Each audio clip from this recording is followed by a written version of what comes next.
युधिष्ठिर, अब तुम आओ। अब तुम बताओ, तुम क्या देख रहे हो? गुरुदेव, मुझे चिड़िया दिख रही है, अपने बच्चों के पास वापस लौटने की उत्सुकता और उसके भूखे बच्चों की व्याकुलता को भी मैं अनुभव कर पा रहा हूं। मुझे तुमसे ऐसे ही उत्तर की अपेक्षा थी। भीम। जी गुरुदेव। अब तुम आओ। प्रणाम गुरुदेव। और बताओ कि तुम्हें क्या दिख रहा है?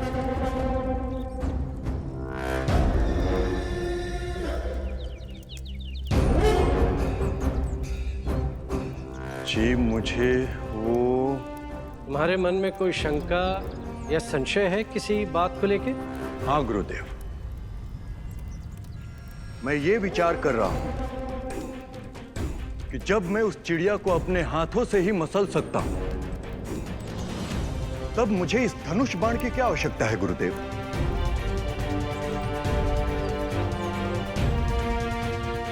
जाओ, युधिष्ठिर और दुर्योधन के साथ जाके खड़े हो जाओ। प्रणाम गुरुदेव। दुशासन। जी गुरुदेव। अब तुम्हारी बारी।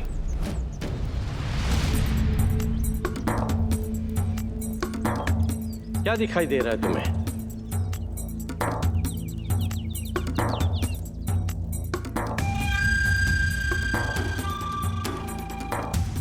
मुझे तो केवल आपका आदेश और भ्राताश्री की तरह आप ही आप दिखाई दे रहे हैं गुरुदेव। उचित यही होगा कि तुम अपने भ्राताश्री के पास जाकर ही खड़े हो जाओ। जाओ।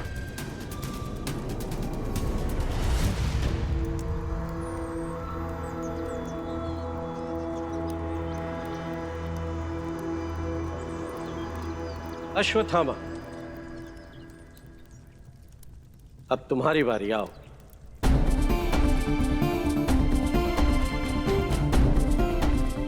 प्रणाम गुरुदेव।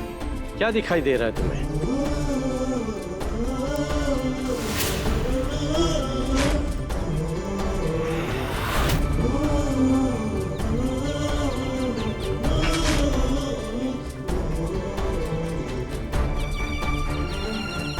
मुझे तो केवल चिड़िया की आंख दिखाई दे रही है गुरुदेव, और उसका शीश भी दिखाई दे रहा है।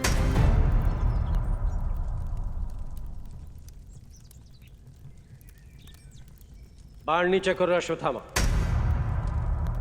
और जाकर युधिष्ठिर के पास खड़े हो जाओ। जाओ।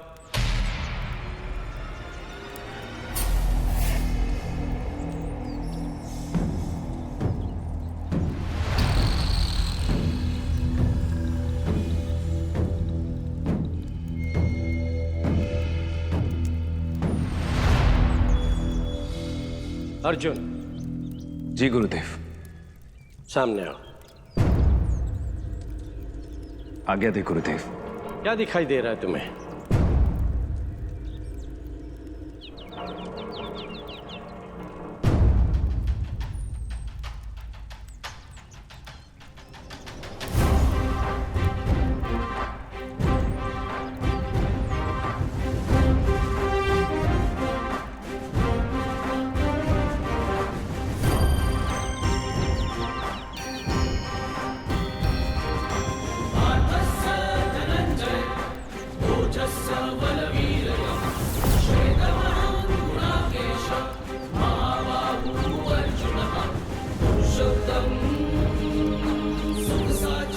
गुरुदेव, मुझे पक्षी की सिर्फ आंख दिखाई दे रही है। लक्ष्य को भेदो अर्जुन।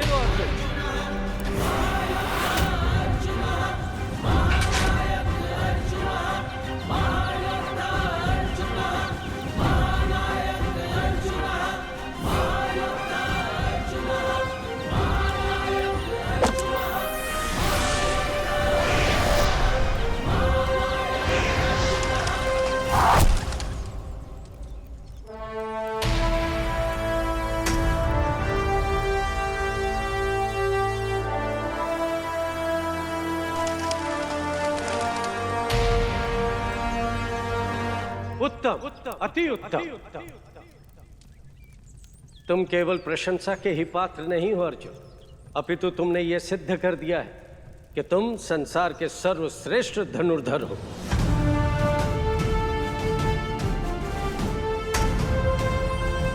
समस्त पृथ्वी पर ऐसा कोई योद्धा नहीं जो धनुर्विद्या में तुम्हारा सामना कर पाएगा।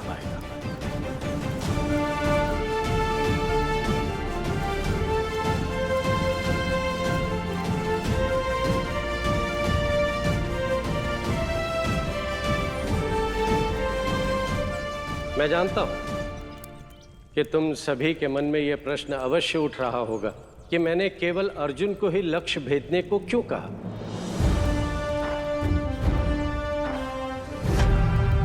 क्योंकि केवल उसी के पास ये दृष्टि है जो एक सर्वश्रेष्ठ धनुर्धर में होनी चाहिए। उसने अपना सारा ध्यान उसी जगह केंद्रित किया जिसकी उस समय आवश्यकता थी। किंतु पिताश्री,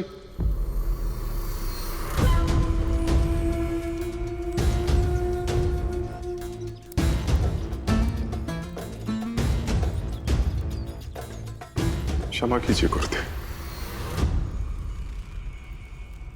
लक्ष्य मैं भी भेज सकता था। मुझे भी केवल चिड़िया की आंख ही दिखाई दे रही थी, परंतु मैं पल भर के लिए विचलित हो गया था। अश्वत्थामा, युद्ध में केवल पल भर का अंतर तुम्हारा वध कर देगा, तुम्हारा जीवन समाप्त कर देगा। यदि श्रेष्ठ योद्धा बनना है तो मन और मस्तिष्क दोनों पर नियंत्रण रखना सीखो।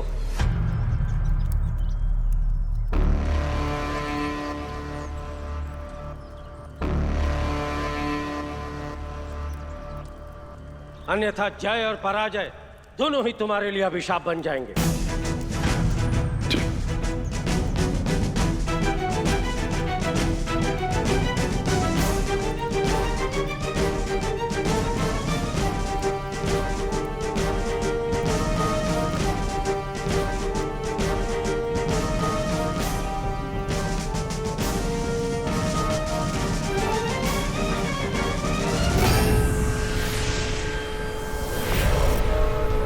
मनुष्य का मन शंकाओं से भरा होता है। गुरु द्रोण के पुत्र अश्वत्थामा के मन में भी शंका थी कि उसके पिता अर्जुन के लिए उसके साथ भेदभाव करते हैं।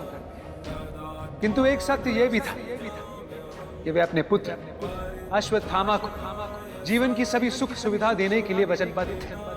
वह अपना ज्ञान कुरुवंश के राजकुमारों और अपने पुत्र के अलावा किसी और को नहीं दे सकते थे। फिर क्या कारण था? क्या गुरु द्रोण ऐसा करके गुरुवंश के राजकुमारों को प्रसन्न करना चाहते थे, या फिर अपने सर्वश्रेष्ठ शिष्य अर्जुन से अपना कोई कार्य सिद्ध करवाना चाहते थे? अथवा एक गुरु और पिता होने के नाते इन्हें ज्ञात था कि अश्वत्थामा पे अंकुश की आवश्यकता है। किंतु गुरु द्रोण के मन में जो भी था वो स्पष्ट नहीं था। पर अश्वत्थामा की कुंठा को कोई अवसर मानकर उसे अधर्म के मार्ग पे ले जाना चाहता था।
वाह, अत्यंत अद्भुत।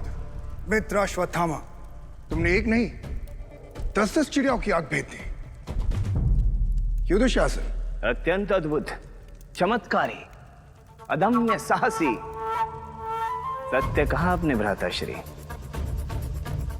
परंतु अर्जुन केवल एक ही चिड़िया की आग भेद कर तुम्हारे पिता की दृष्टि में सर्वश्रेष्ठ धनुधर बन गया। वो मामाश्री क्या कहते? यही कि अश्वत्थामा का स्थान बिल्कुल वैसे ही है जैसे दिए के नीचे अंधेरा। पर हमें अनुभूति है कि तुम्हारे जैसा धनुर्धर कोई और दूसरा नहीं हो सकता। मुझे तुम्हारी सहानुभूति की आवश्यकता नहीं है दुर्योधन। सहानुभूति? भ्राताश्री, सहानुभूति नहीं, ये तो पीड़ा है जिसका सामना हम सारे कौरव करते आ रहे हैं। मैं तो बस तुमसे हमारी पीड़ा बांटने आया था। इस पीड़ा को सहन करने के अतिरिक्त और उपाय ही क्या है? संभवतः यही नियति है। इस नियति को बदला जा सकता है मित्र।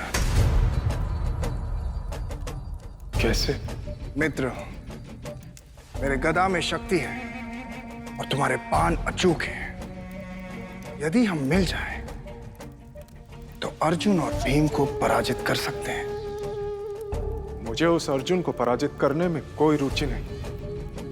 मुझे तो मात्र अपने पिता से प्रेम और सम्मान चाहिए, जो वो मेरे स्थान पर उस अर्जुन को देते हैं। जिस दिन तुम अर्जुन को पराजित कर दोगे, उस दिन तुम्हारे पिता को तुम्हें प्रेम और सम्मान देना ही होगा। क्यों दुशासन? वो मामाश्री भी यही कहते हैं ना? हाँ, सत्य वचन, बिल्कुल। सुझाव तो सुखद है मित्र, किंतु तुम तो जानते ही हो मेरे पिता एक हठी व्यक्ति हैं। अर्जुन के लिए उनके विचारों को बदलना संभव नहीं होगा। परंतु असंभव भी नहीं। जब वो हस्तिनापुर के भावी सम्राट को अपने पुत्र का आदर सत्कार करते देखेंगे, तो उन्हें तुम पर गर्व भी होगा। वो तुम्हें प्रेम भी करेंगे और तुम्हें सम्मान भी देंगे। सम्राट? हाँ, परंतु मेरे सम्राट बनने का मार्ग मुझ पर तुम्हारे विश्वास से ही जन्म लेगा मित्र। क्या तुम्हें मुझ पर इतना विश्वास है? यदि शंका हो तो भ्राताश्री की परीक्षा ले लो। उचित। दुशासन, उस काष्ठ के पक्षी को अपने सर पर रखो। हाँ? मैं? जी भ्राताश्री।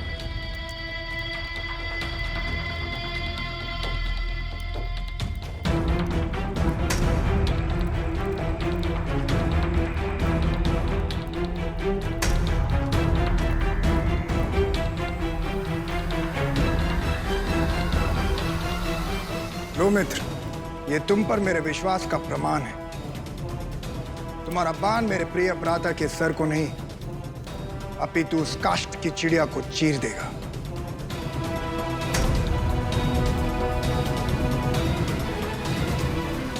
ये विश्वास है मेरा तुम पर।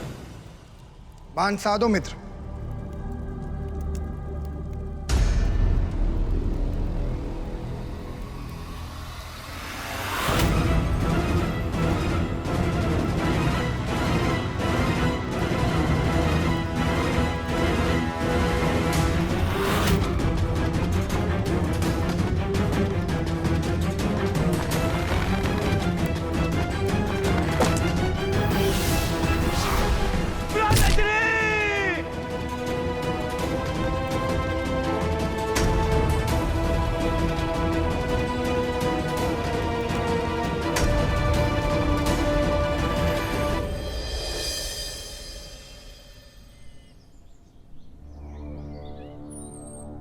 पिताश्री,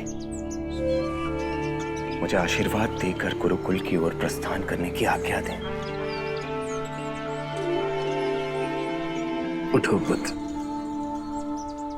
आयुष्मान भव, यशस्वी भव।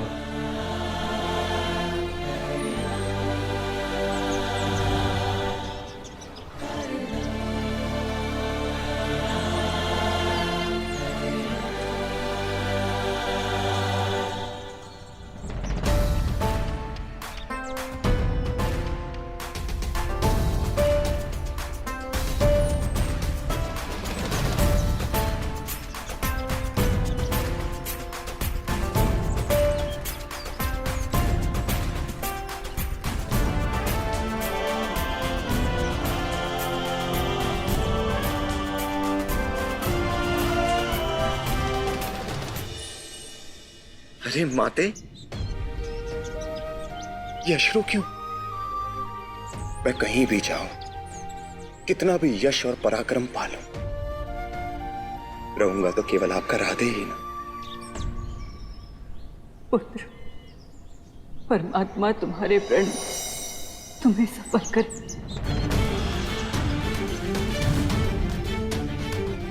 शौर्य शक्ति, सत्यनिष्ठा, कवच कुंडल, धारक, जात पात, न वर्ण गोत्र, आयुष्मान भव पुत्र। परिचायक,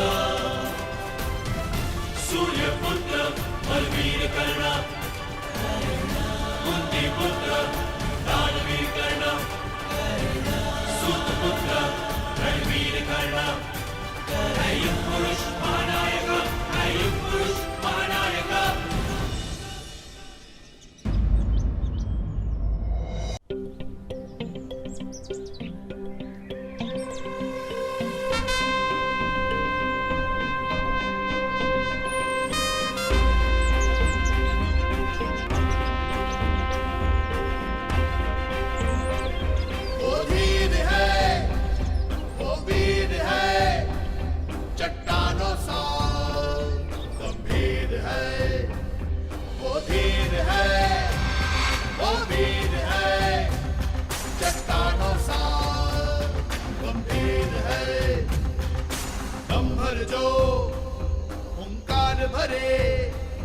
पर्वत के पांव उखड़ जाते, गरज गरज जो कर जाए तो शत्रु के प्राण निकल जाते। महादानियों में दानवीर है,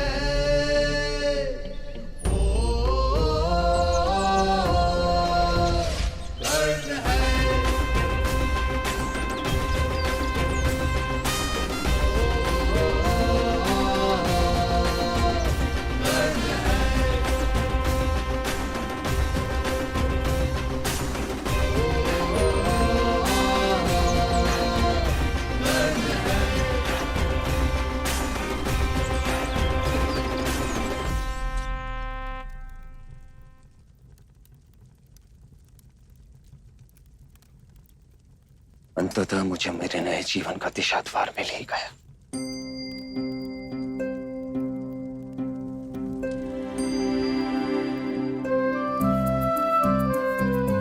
भ्राता, क्या गुरुदेव द्रोणाचार्य आश्रम में उपस्थित हैं? हाँ, वो आश्रम में ही।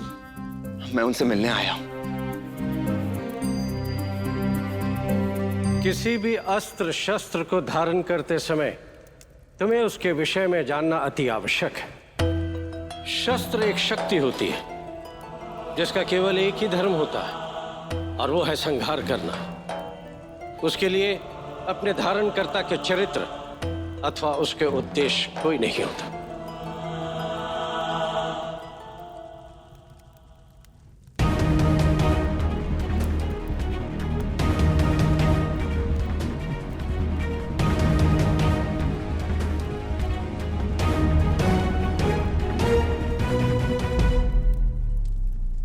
यदि शस्त्र किसी धार्मिक व्यक्ति के हाथ में है तो वो धर्म की रक्षा करेगा, और यदि अधर्मी व्यक्ति के हाथ में है तो वो केवल अधर्म ही फैलाएगा।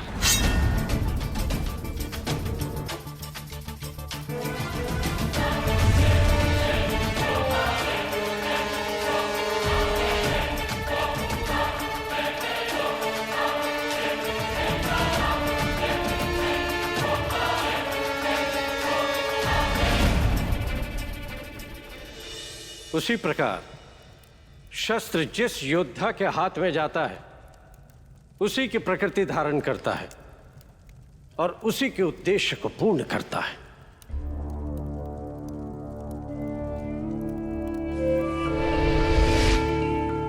गुरुवर प्रणाम। गुरुवर कोई आपसे मिलने का आग्रह कर रहा है गुरुवर।